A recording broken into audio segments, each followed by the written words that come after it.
Hello everyone, this is Floowandereeze back with another video. It has been a long time since I last uploaded. I am here once again with a Floowandereeze deck profile. This is my, per se, ultimate Floowandereeze deck profile. This is, I managed to top multiple tournaments, like 35 plus 50 plus tournaments with, again, that many people, 35 or more. Like it was like one case tournaments and and locals with the deck. It's been a while, guys. Apologies if I'm mumbling a little bit. So it's my official deck profile for the new year. It has it has been a long time since I last uploaded, so bear with me on this one, guys. So again, I managed to top multiple times with the deck. You guys know how this beautiful deck of mine works. The extra deck main and side. I went up against all types of decks, like very few losses. I went up against Mekonko, Super Heavy Samurai, Crystal Beast, Salamangreat, Purely, Runic, Spry, Vanquish Soul, multiple Fire King decks, Labyrinth. I lost to Labyrinth, sadly. Adventure, Virtual World. Again, a lot of variety of decks in these upcoming tournaments. And again, I did say once that I was going to post sometime specifically more so when I have multiple tops with the deck. And again, that's winning with very few losses. Right now, Floowandereeze is a very great deck to use in the game. We're heading on into the in February, aka the Phantom Nightmare format, aka the next core set. So guys, I've done pretty well with the deck. No, I'm reiterating myself. Apologies. Bear with me. I love the deck. It's as great as ever. I think this is one of the best consistent versions I've made. I rarely break with this version of the deck. It's more of the same, but at the same time, you'll find out soon enough. It's a 40 card deck. As you can see, this new card that we got from I think I used it in one of my previous deck profiles, in the last few months of 2023. This card is great, and this came off the ban list recently, so this card is also great. It has been useful. But anyways, I'm mumbling. It's been over 2 minutes. Let's get on to the deck profile, shall we? So, you guys know how this works. You guys have seen this before. Let's start off with a triple Rabina. You play 3. No more, no less. Max is 3, obviously. Triple Eaglin. Again, guys, this is a 40-card version of the deck. It's the most consistent one I've seen in a very long time. Anyways, let's move on. 1 copy of Stree and 1 copy of Talkin or Toucan, however you prefer. This lineup has not changed since last time. And then, continuing on with the monsters, we're maxing out on good old N-Pen, aka our boss monster, because he's just that good. I don't play any less of him. 3 is like, if you loop him, it is annoying for the opponent, and you will win the game eventually, unless your opponent, going second, gets the out cards to destroy the Floowandereeze. But, N-Pen, I really like to max out on him. He's like a big boss monster, Floodgate. He's awesome. So, again, let's not waste any time. 3 N-Pen. The 1 Apex Avion. I believe in one of my previous deck profiles, I said I wasn't running Mega Ryza anymore. Reason being is that I would prefer to have an Omni Negate for anything. Plus, usually when I play Mega Ryza, they have something like Super Polymerization, Triple Tactics Talent, and Triple Tactics Thrust to break my board apart. And and Mega Ryza is usually the last thing you're gonna do when you normal summon combo off on the opponent's turn. So the 1 Apex Avion, and those are the 4 main big birds in the deck. All right, let me just push this over here. And the final few monsters of the deck, it's actually our hand traps. Good old Dimension Shifter. He's really good right now, so yeah, let's max out on him while he's at 3. Why not? Annoying for most players, but hey, you got to do what you got to do to win, right? And this card definitely helps us win the game. And to finish up with the monsters, we are main decking this. I did not see it too much, but it is a card. It's being used right now in the main or side deck. 2 Droll and Lockbird. I resolved it twice. It was okay. Divs definitely still not guarantee the game, but it still did its job. I might side deck him, but for now, I think in the main deck he's all right. And that's it for the monsters. Let's move on to the spells, shall we? So not much has changed with the spells as well. We're playing triple copies of the map. Magnificent map, for that matter. Triple copies of the Advent of Adventure. To banish a bird and get to this and any other main Floowandereeze monster. Again, 3 and 3. Not much has changed. We are going to get a new spell card that's basically similar to this. So in a way, Floowandereeze is getting indirect support with a new quick play spell that does almost the exact same thing with this. A little bit different, but more or less the same. More on that when I play the deck. I got to test that card out first. Moving on. One copy of Floowandereeze in the Unexplored Winds, aka the continuous spell.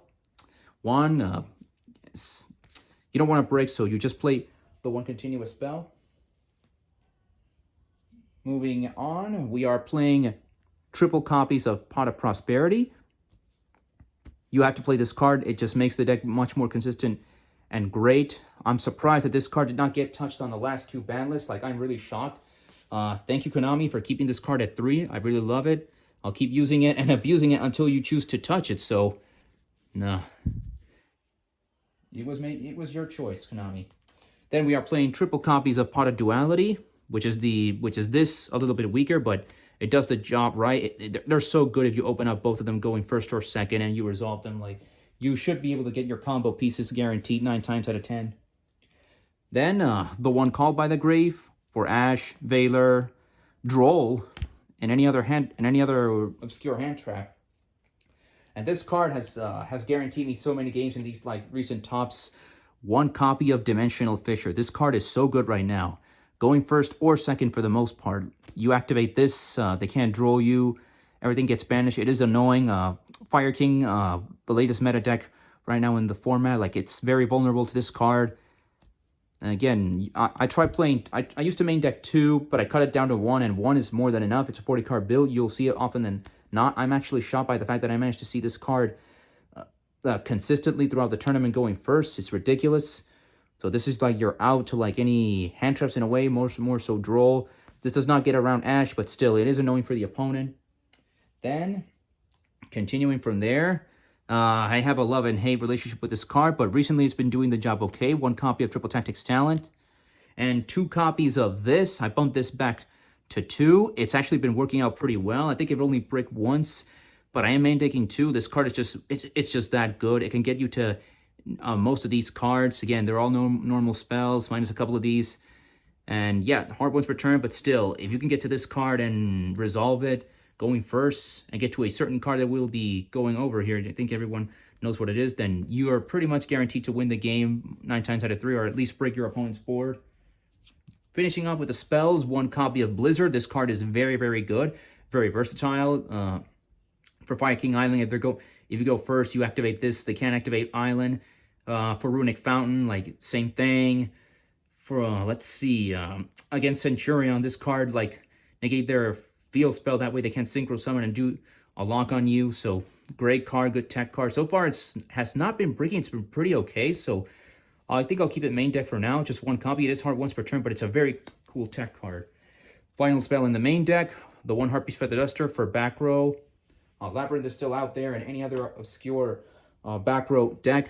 If you lose the dice roll and you go second, you shotgun this, and plus you can also search it off of this if they hand trap you. So that's another plus. And that's it for the spells. Let's get these spells out of the way. This is it. Almost at the 10-minute mark. And for the traps, these are the final 3 traps in the deck. This will round out the 40-card deck.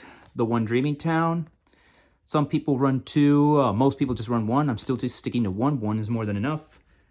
I chose to... This is the main target for Thrust for good reason. So turn skips, guarantees you the game. I used to main deck 2. I think right now 1 is should be good enough. The deck has been consistent and has like... I truly believe 1 is more than enough. You can choose not even to main deck and maybe side deck it, but main deck is better. Guarantees you the game going first if you win the dice roll, at least the first game. And final card, I also decided to cut this to 1. Used to main deck 2 in the like a year ago. to like 11 to 10 months, 3. Then I cut it down to 2, and now it's just 1. It's been working out great. You don't need to use it, even if you go second most of the time, surprisingly. So yeah, those are the only 3 traps we play. Now let's go on to the extra deck, and then we'll go on to the side deck. So extra deck, not much has changed. I believe last time I did a deck profile, I chose to cut out Ghost Reaper. I'm not sure if... my apologies, I used Ghost Reaper in my last deck profile, but not much has changed. It's mostly fodder in the extra deck. In case I face that Dogmatica deck, like these cards are very good if they get sent to the extra deck, but they're mostly Prosperity Father. You guys know what these 2 are for. Let's just get it out of the way. The link ones that you need. Zeus, of course, with these. Typhon, it does come up. Sadly, Typhon has not been like guaranteeing me the game, even if I bring him out. The boards that the opponents make are just too strong. This card definitely guaranteed me a spot in top 4 in one of the big tournaments. Like, this was my winning card. Managed to like outgrind my opponent and take away his resources and surprise him with this. He summoned a Baguska, and I summoned this. Managed to get normal summon out of monsters and special summon without having to use a little birds and just seal the game. This for similar purposes, same thing. Again, just a bunch of generic link monsters to... They're mostly Prosperity Father, but if you can get them out, you're in a situation where you can't use your main monster, your main burst. You go into your extra deck, or of course avoid activating Pot of Duality. And now for the side deck, I am playing a second copy of this, just in case. 1 copy of this, just in case as well. And then I'm playing, maxing out on this. This card was awesome. It was MVP. Just as good as Dimensional Fissure, almost. But I think I'm going to cut 1 copy of this card, because there were moments in the tournament where I saw multiples, and it's like, if I get Feather Duster or Lightning Storm, like, why would I set 2 cards? You don't want, you do not want to open up with multiple of these. That's what I'm trying to say. I think 2 is enough. I'm definitely going to cut 1, but it still did its job right, and it's a great floodgate, this format. All right, 10 more cards. So a second copy of this, a second copy of this, and then for Purely, obviously, almost never came up. I only fought 1 Purely player, very good Purely player, by the way, but I never saw this card, so... And then the control cards going second. They're okay. At first, they were like godly when I started using them these last few months, but they're still very, very good spell cards nonetheless. I'll still use them for now. I think they're still very decent. But it's like but these cards by themselves, sadly, I've noticed that by themselves, they do not break boards. So we'll see what happens in the future. I'm side decking this guarantee, again, just like Underworld Goddess, this card actually guarantee me a spot in top 4. I might bump this card up to 2, maybe, possibly. For now, 1 is doing it for me. 2 of this. This card is way too good, this format as well. Again, draw face, stand by face. You shotgun this on the right floodgate or the right spell card that they need. It's like you might take control of the board and be able to break it all the more easily. And the last 2 cards, 2 spellbounds. These cards, I did not see them. Just like the third DD Ground, I'm gonna cut these because these last few weeks, especially in these last big tournaments, these cards I just didn't see them. They weren't any useful in any of my matches, so I think I'm definitely gonna cut these 3, and I'm probably gonna be keeping the rest over here and replacing them with other floodgates or maybe other board breaking spell cards. One never knows. But yeah, that is the ultimate advance. I'd say ultimate Floowandereeze deck profile. Main, side, and extra. It has been over a month since I last uploaded, guys.